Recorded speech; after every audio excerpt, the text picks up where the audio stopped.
Hello, everyone. Welcome to the new session of biological classification. And today we are going to discuss about the NCERT exercise of this particular chapter, right? So the first question comes here that discuss how classification system have undergone several changes over a period of time, right? So over a period of time, we see the different types of classification, right? So the question is on that only that how the classification system have undergone several changes over a period of time.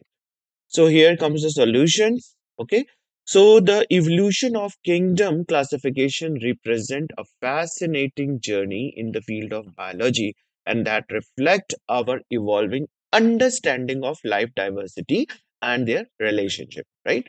So how the this classification system has came into in the mind, it is just because the evolution of different organisms, right? And that becomes the reflecting point that brings you an idea that how the organism evolve, and that takes you into the relationship between their life diversity as well as how they have been evolved, right? So here a broad overview of the key stages that evolution of a kingdom classification. So there are different types of classification that has been discussed time to time. So the early classification that has came here, that in an ancient time living organisms were often classified based on the observable characters, means only the characters that has been seen with the eyes, means morphology, based on the morphology, right? So how they appear, their behavior, and utility to the humankind, how they are useful to the humankind. So these things were considered for the basis of the classification. Now, early Greek philosopher like Aristotle classified organism into two groups. So Aristotle first time classified the organism into two groups, that is the plants and animals. Two groups are there. The first group is the plant and the second group is the animal. And that is very clear. Like you can differentiate just by seeing the plants and animals. So he just followed that thing, right? So that is based primarily on their mode of nutrition, how the organism take their nutrition. Like plants can make their own food. They are autotrophic organism. They can do the process of photosynthesis. But what about the animals? The animals cannot make their own food. Autotrophic group, right? So Aristotle just take one characteristic, that is mode of nutrition for the classification. Okay, here comes the Linnaeus. And Linnaeus classification system is very famous, right?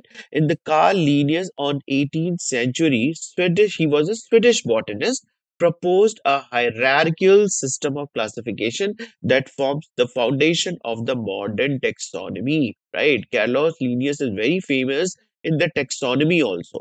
So first time he gave a classification after the Aristotle, and that is totally based on the hierarchical system. So let us see how it is. So Linnaeus classified organism into two kingdoms. Again, Plantae as a plants and Animalia as an animal based on their overall structure and reproductive characteristics. So the Aristotle has also classified the two kingdom, right? That is the plant and animal, but and that is totally based on one characteristic, that is mode of nutrition. But here the Linnaeus has classified the plants and animals in two kingdom, right? But he chosen the another characteristics, that overall structure, the overall morphology of the organism, and also their reproductive characteristics. So this system provide a standardized framework for organizing and naming the species, utilizing binomial nomenclature, genus and species. Now, two things were added in this, along with the classified, that is plants and animal kingdom. They are organized according to the naming species as well. Because you all know that Carolus Linnaeus has given the binomial system of classification. He has given a genus name and a species name. For example, if I take an example of a mango, Commonly, we know it is a mango. But if it write its scientific name, then it becomes Mangifera indica. Mangifera indica. So here is this Mangifera is the genus, right? And indica is the species. Similarly, if we take any example of animal, just I'm taking here Homo sapiens. Homo sapiens. So Homo is the genus and the sapiens is the species, right? So this was the thing that was added in the linear system of classification. Now, expansion of the kingdom. As the new and new things were added in our knowledge, or the knowledge that time the scientists were looking about, right? So when they recognize those characteristics in the organism, a new things has came, right? So let us see that as scientific knowledge expanded, it becomes evident that the two kingdom system was inadequate to represent the full diversity of life.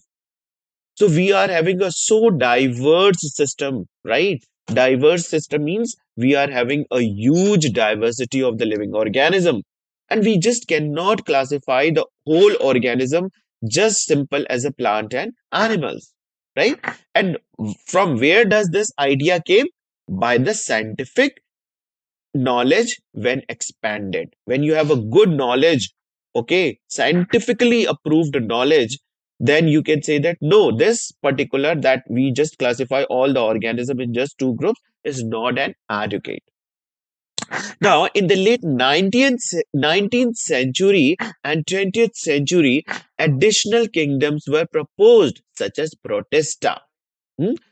For the unicellular eukaryote. All the eukaryotic unicellular organism were kept in Protista. And Monera, all the unicellular, because Monera are the generally unicellular only, right? So they are prokaryotes, they are kept in a separate kingdom. Now, this additional aimed to accommodate an organism that did not fit neatly into the plants or animals. Earlier, they were the part of the plants and animals, but moneras cannot be kept either in the plant kingdom or either in the animal kingdom. They are totally different. Similarly, the Protestants, right? So they were kept in a different kingdom. We are having the separate Protesta and we are having the separate Monera kingdom. Now comes the five kingdom classification system. Okay, Whitaker. Now here comes the name Whitaker, one of the most accepted classification system. So in 1960s and 1970, biologist Robert Whitaker proposed five kingdom system which aim to better reflect the evolutionary relationship and the cellular organization. Okay, now he was talking about evolutionary relationship among the organism and also their cellular organization. So the five kingdom were Monera, that includes the bacteria. Second kingdom is the Protista, that include single-celled eukaryotic organism. Third kingdom is the fungi, that include all the fungal organisms.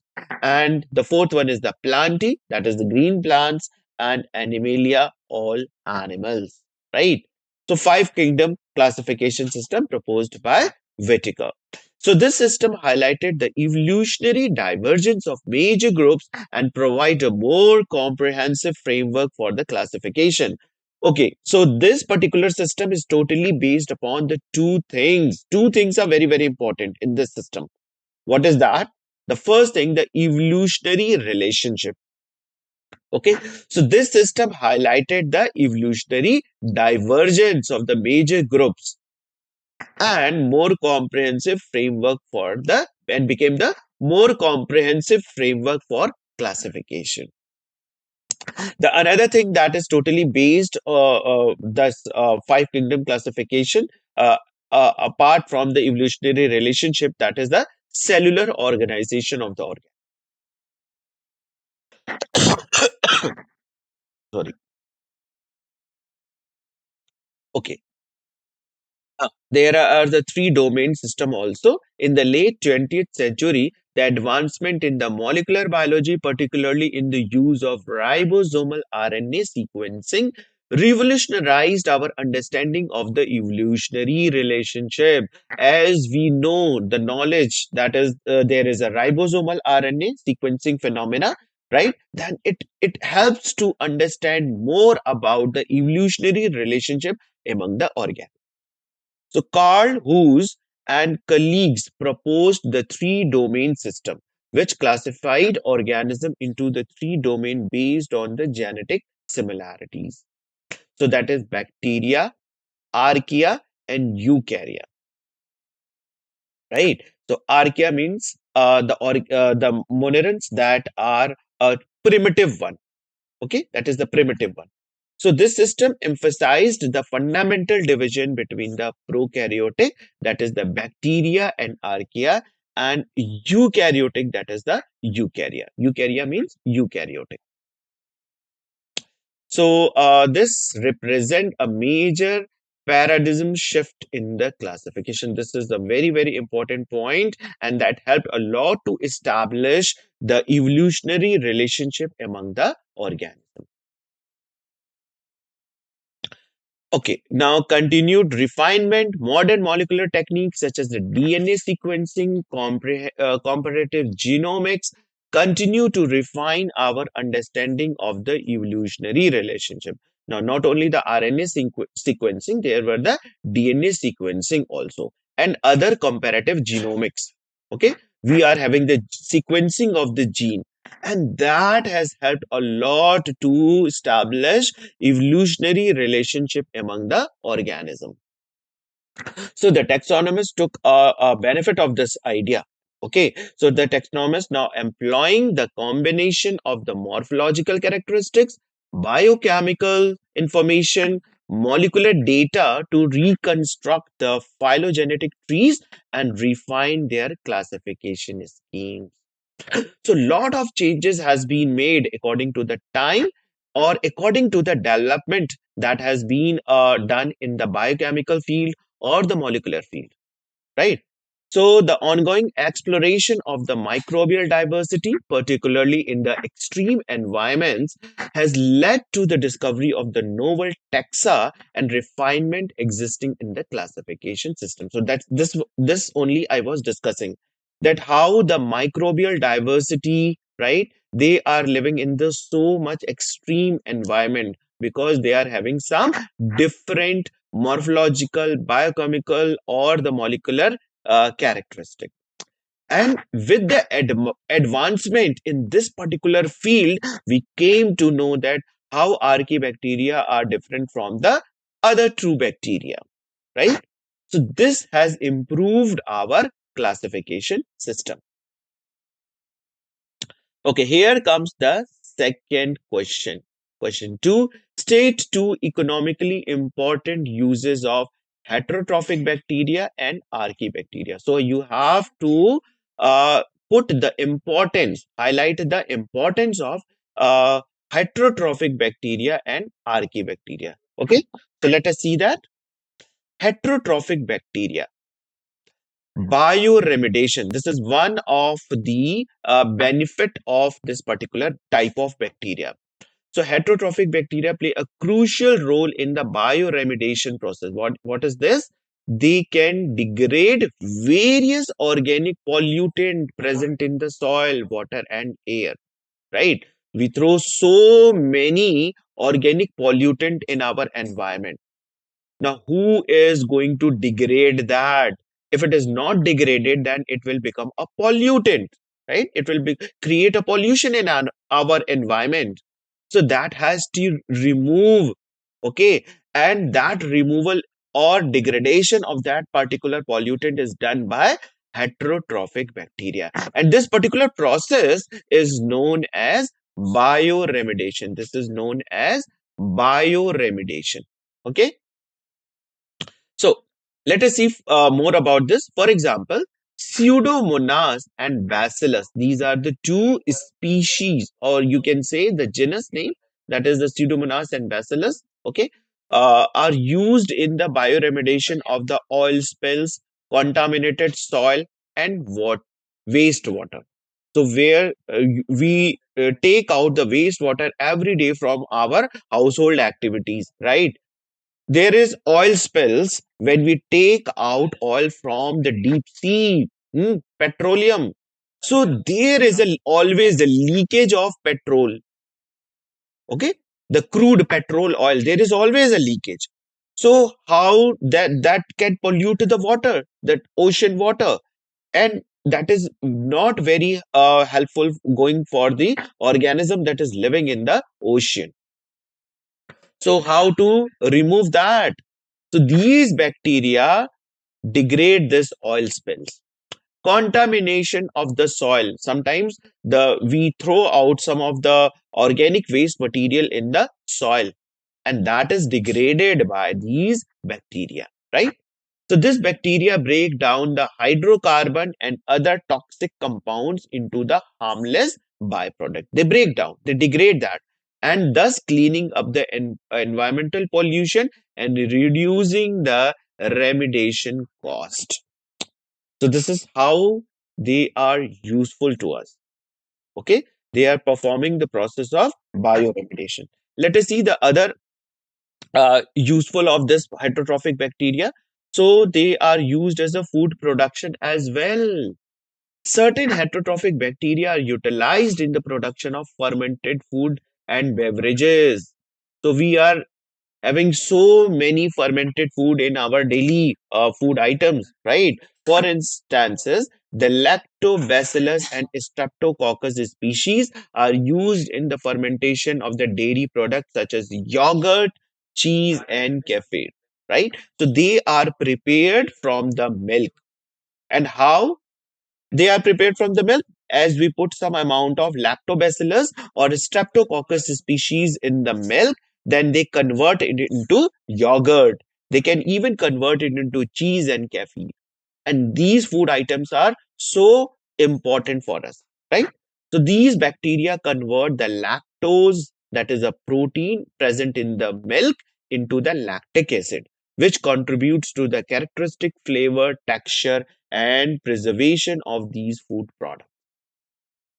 Additionally, the Saccharomyces cerevisiae, commonly this is called as yeast, right? Yeast are used in the fermentation of bread, beer, and wine, and where they metabolize the sugar products, alcohol, and carbon dioxide. So actually, this is not we can say a bacteria, but still it is a microbe, right? So it is also used in the bakery as well as the liquor industry. Whole liquor industry is totally based on this Saccharomyces cerevisiae, and not only the liquor, our bakery also, right? But this you must remember the lactobacillus and the streptococcus. These are the two heterotrophic bacteria that are used in preparation of the food products, dairy food products, right? Okay. Now the archaebacteria. How this archaebacteria is useful to us. Now, archaebacteria is particularly extremophiles that thrive in the extreme environment, the environment in which normally the normal organism cannot survive. Okay, but this bacteria can survive, and this offer valuable enzymes and metabolic pathways that are useful in the biotechnological applications. So these bacteria must be having some particular enzymes or the metabolic pathway that helps to withstand in such an extreme environment. And that enzyme, that metabolic pathway products that can be taken out with the help of biotechnological application, right? So enzymes isolated from the extreme files archaea, such as those involved in the DNA replication, polymerase chain reaction, right? This is very, very important step in the biotechnological applications. And the thermostable enzyme find application in the molecular biology as well. Not only in the molecular biology, but also in the genetic engineering and medical diagnostics. For example, Taq polymerase.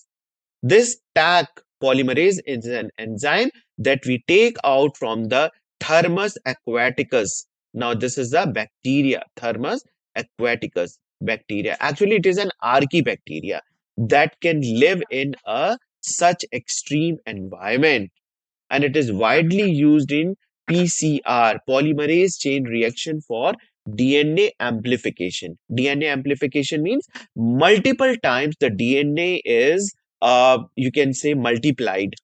Okay, so this process is used in the biotechnology, and for that, these archaebacteria are very useful.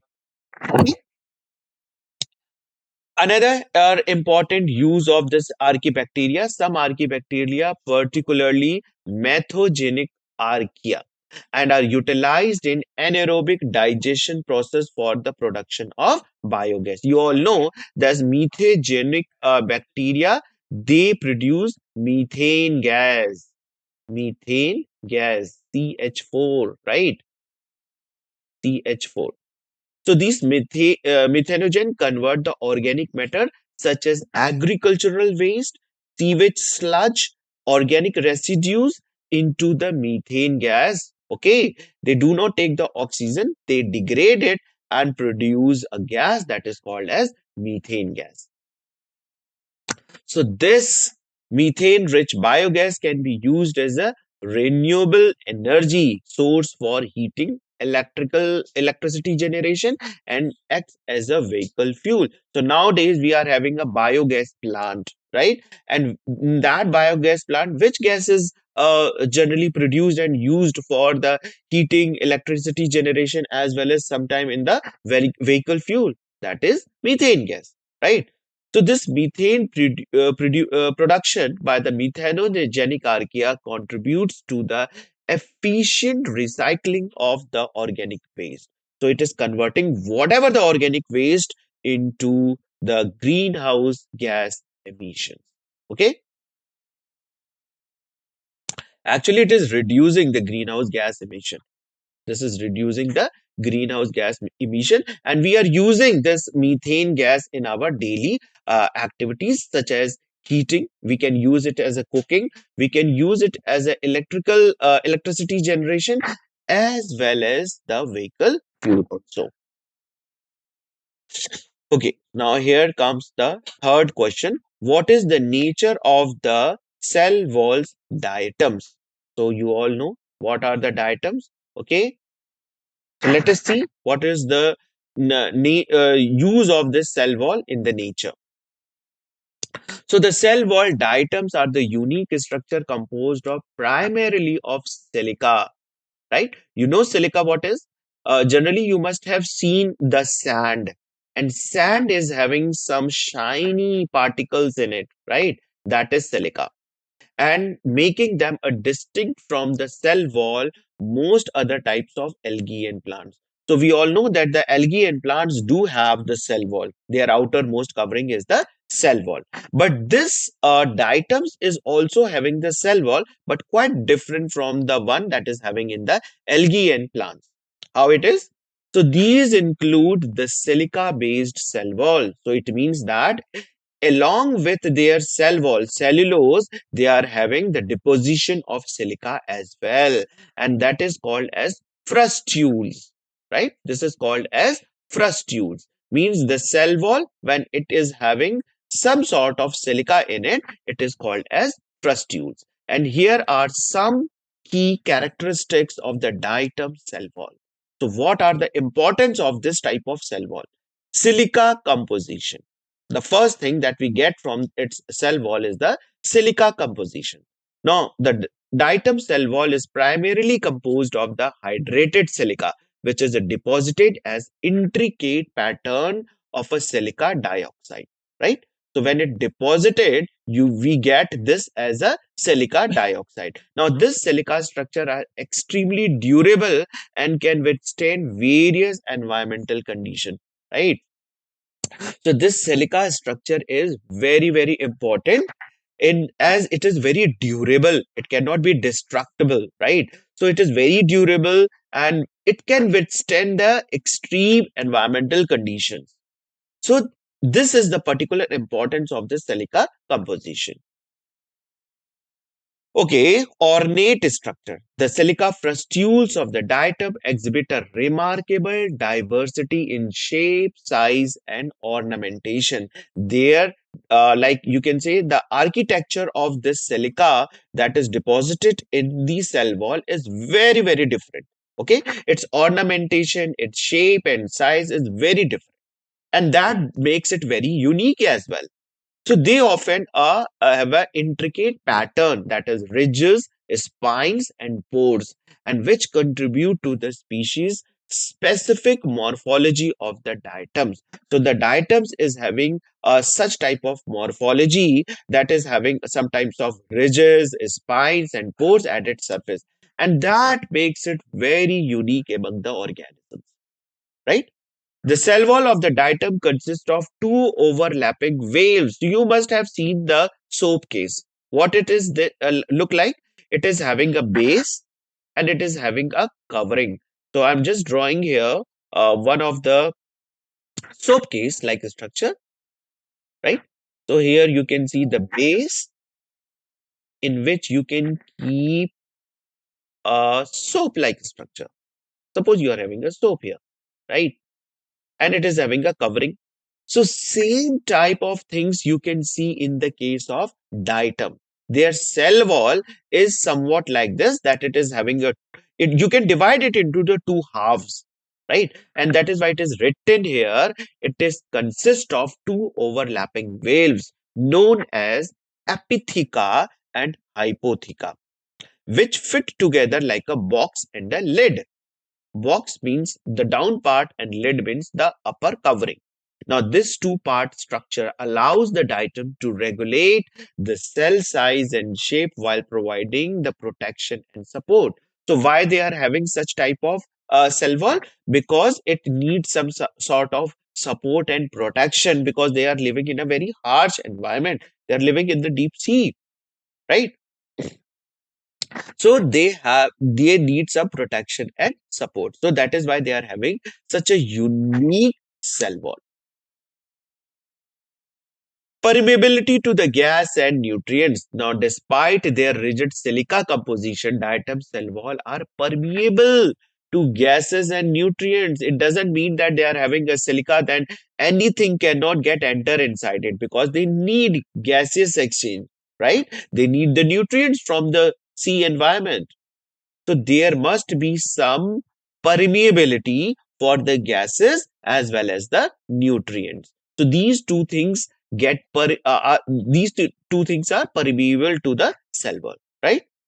Okay. Now this permeability allows for the exchange of gases such as carbon dioxide and oxygen. So it helps in the process of respiration and as well as the uptake of essential nutrients required for the photosynthesis and growth. Now, the fifth point is the biogenic silica formation. Diatom possesses specialized cellular machinery for the synthesis and deposition of silica, involving the silica transporters, silica acid transporters, and silicifying enzymes. And this process is known as biogenic silica formation, enables diatoms to construct their intricate silica frustules, right? So, this is very, very important that we are getting different forms of silica from the diatoms, right? So, here it is written that it is you are getting uh, silica transporters, silica acid transporters, silicifying enzyme. All these things we get from where? We get from the diatoms, right? And this process is known as biogenic silica formation. Biogenic silica formation means the organism that is synthesizing such silica and it is getting deposited there, right? And enables datum to construct their integrate silica frustules. And in this way, the silica frustules are synthesized, and that helps in the uh, uh, for the human mankind to get the silica that is deposited there, right? Okay, here comes the next question. Find out what terms the algal bloom and red tide signify. Very, very important question. What do you understand by the term algal bloom and red tides? What does these terms signify? The first time it is written here about the algal bloom. So let us see about that. What is algal bloom? An algal bloom refers to the rapid increase in the population of algae in the water body and often resulting in a visible discoloration of the water. So when the algae are present in the water and they divide and redivide in such a way that you sometimes see that the upper surface look like green in color. Hmm. Sometimes you must have seen in the pond and lake, the upper surface is totally green in color. And that is because of the division and divide and redivide of the algal cells, right? And that forms the algal bloom. Now, these blooms can occur in both freshwater as well as marine environment. So you must have seen that your lakes and ponds, these are the freshwater aquatic environment. Whereas the marine, that is the sea and ocean, that is not a freshwater because it is having lots and dissolves of the salts in it, right? So that is the marine environment. But these algal blooms can be seen in both freshwater as well as the marine environment. So the algal blooms typically occur in when conditions such as high nutrient level, that is the high eutrophication is there, warm temperature is there, and calm water favors the rapid growth and the reproduction of the algae. So these are the condition that favors the growth of the algae, right? The nutrient level is quite high, lot of nutrients. Sometimes what happen, the farmers apply fertilizer to their land and after that there is a rain. Now the water that is present after the rain can sweep to the nearby lakes and ponds. So all the fertilizer, the nutrient that you had supplied for the growth of your crop plant now reaches to the nearby ponds and lake, and the nutrient level increases there, and that causes eutrophication. Now if the nutrient is too high, the algal divide and redivide, okay, and take the nutrient from there.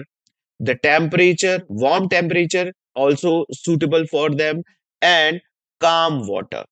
Calm water also favors the growth and reproduction of algae. Okay, so these are some of the conditions that favors the formation of the algal bloom.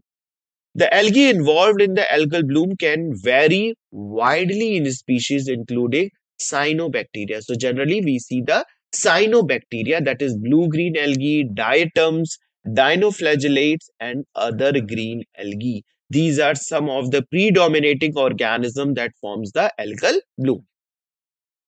While not all algal blooms are harmful, okay, so just we see this algal bloom, but generally all the algal blooms are not harmful. Some species of algae produce toxin known as harmful algal blooms. Okay, sometimes they produce some toxins also, and these toxins are not good for some of the other organisms. How?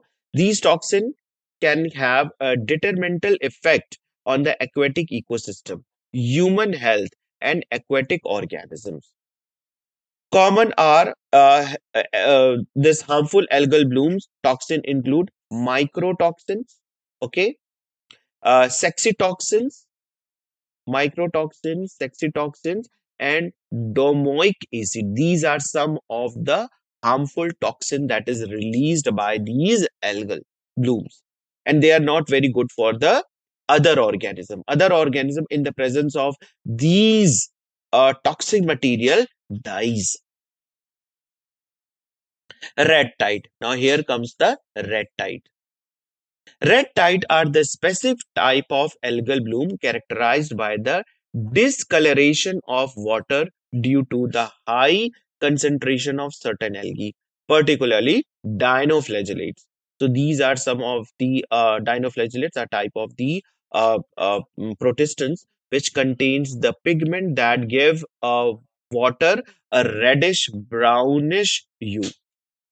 Okay, somewhat reddish in color, and that is called as red tide. The term red tide can be misleading, as not all red tide result in the red colored water.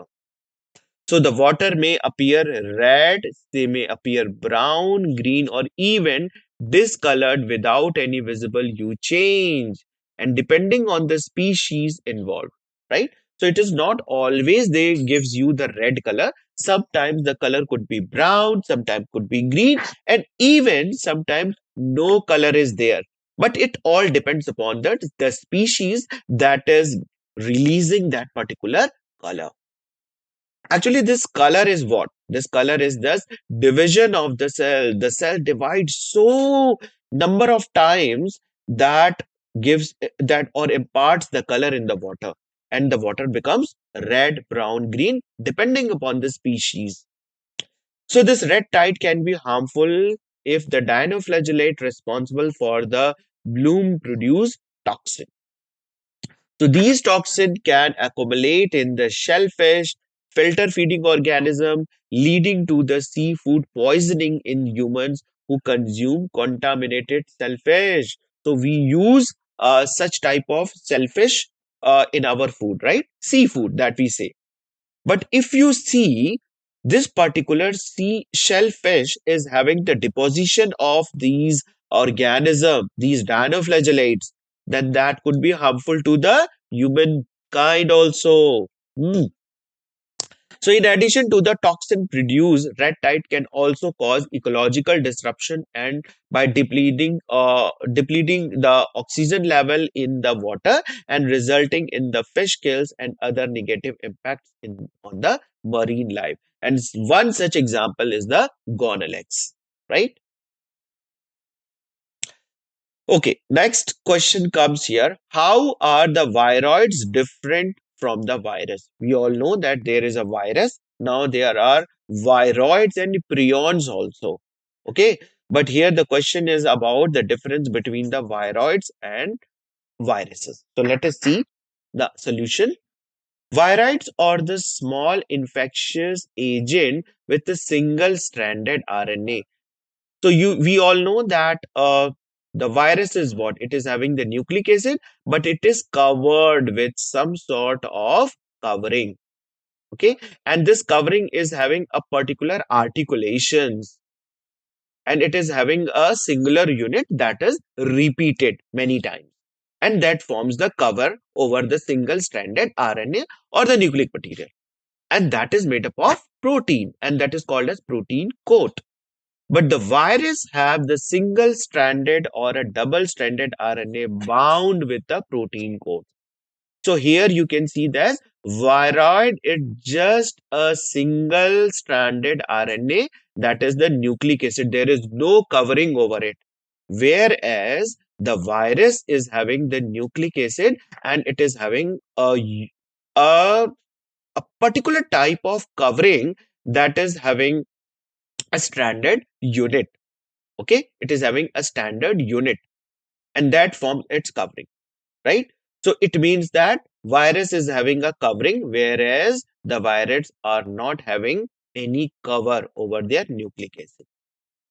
Another difference, viroids are very small in size as compared to the virus. So the major size of the virus is given by its protein covering. The virus is huge in size as compared to the viroids. They are very small. They are just the nucleic material, that is the single-stranded RNA.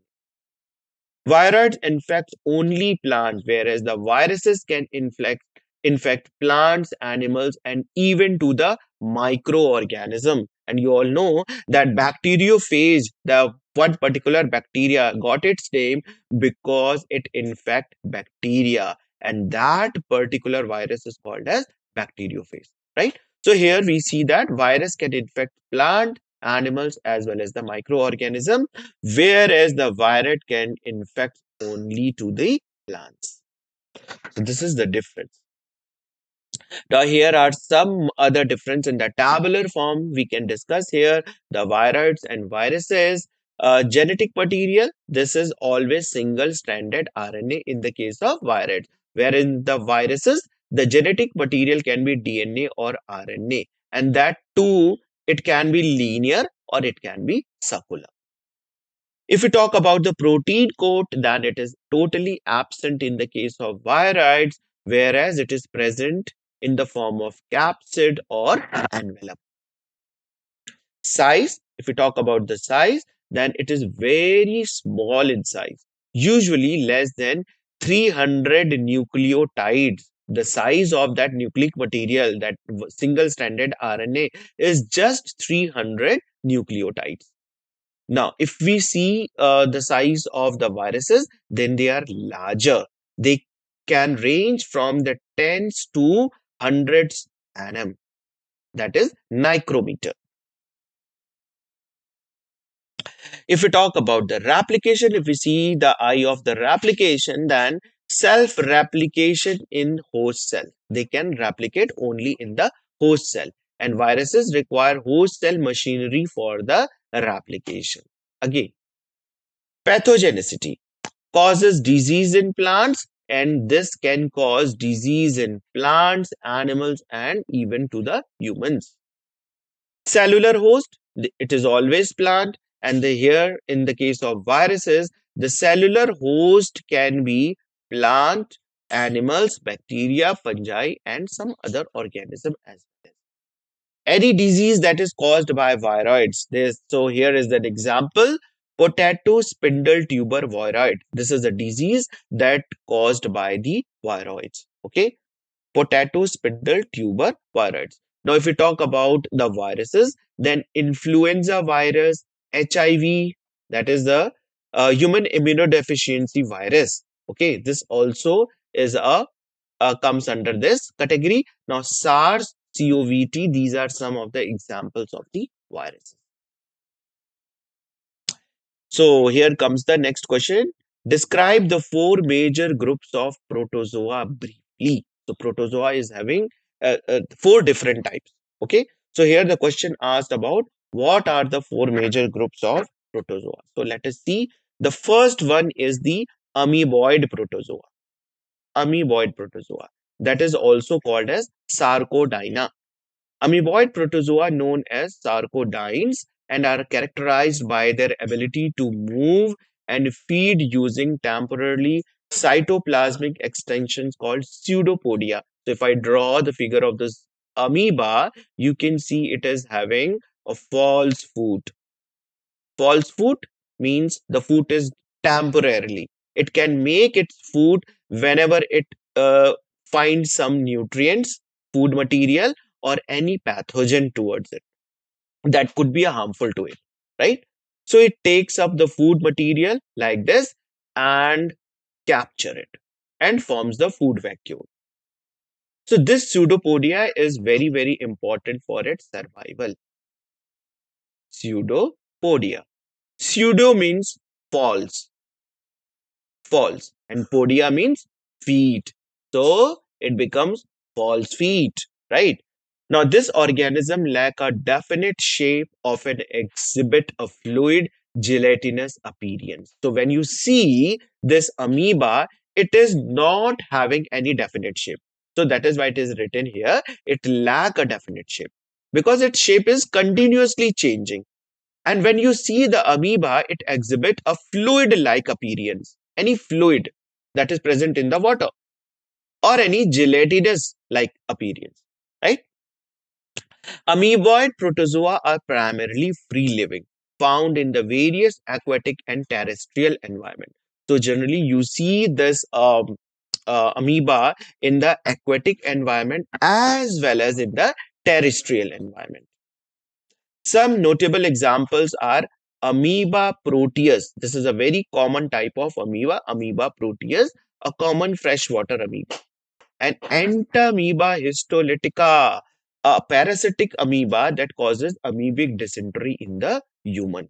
So this is a disease that is caused by this particular bacteria, entamoeba histolytica. That is a protozoan, right? Next class is the ciliated protozoa, that is Celiophora. Ciliated protozoa or ciliates are characterized by the presence of numerous hair-like structure called cilia, which cover their surface and are used for the locomotion and feeding. For example, if we see a paramecium, and that is commonly known as slipper animalcule. Why it is called a slipper animalcule? Because its shape is like slipper. Here you can see it is somewhat like slipper, right? And its body surface is having covering of cilia. It is totally covered with the cilia like this. Now, when this cilia beats in the aquatic environment, cilia is kept on moving, right? So any food material which is present here, the beating of the cilia creates a water current, and that makes the movement of food in its gullet. And this gullet is what? This is basically mouth in the paramecium, right? So now we can understand the cilia is helping it to capture the food material. Okay. Now, these organisms possess a complex cellular structure, including the well-developed nucleus and organelles such as contractile vacuole and food vacuole. Now, they are having contractile vacuole, a type of vacuole that takes extra water from the environment or the present in the cell and release out. Now, the food vacuole, it is a special type of vacuole that contain food material. Okay, so two types of vacuole we can see in the case of ciliated protozoan. Ciliates exhibit a diverse shape and size ranging from the microscopic to the visible with the naked eye, right? So sometimes they are microscopic, sometimes they are visible. They are visible with the naked eye. For examples, Paramecium caudatum. This is one of the example. Paramecium caudatum, widely studied in the freshwater ciliates. Stentor roselli, known as its trumpet-like shape and the large size among the ciliates. So these are some of the example. You can just simple remember the Paramecium caudatum, right? Next is the flagellated protozoa, that is the Mastigophora, flagellated protozoa. Now we have seen the pseudopodia, that is the one having the pseudopodia for the locomotion, the one that is having the cilia for the locomotion, and here comes the one that is having flagella. So flagellated protozoa, also known as flagellates, are characterized by their mode of movement using whip-like structure called flagella. So one of the example of the flagellated is the trypanosoma. Okay, trypanosoma. It is having a flap-like structure like this, but it is ending in a flagella. So this flagella helps in its locomotion. These organisms may be free-living or parasitic and are found in the various aquatic and terrestrial habitat. Right? So they are also present in the aquatic as well as the terrestrial habitat. Now the flagellate exhibit a wide range of forms, single-celled organism to the colonial form. Sometimes they are present in a single form, but sometimes they form a colony as well. And the notable examples are Trypanosoma brucei, that the causative agent of the African sleeping sickness, and Euglena gracilis, or a mixotrophic protist capable of both photosynthesis and heterotrophic feeding. Right?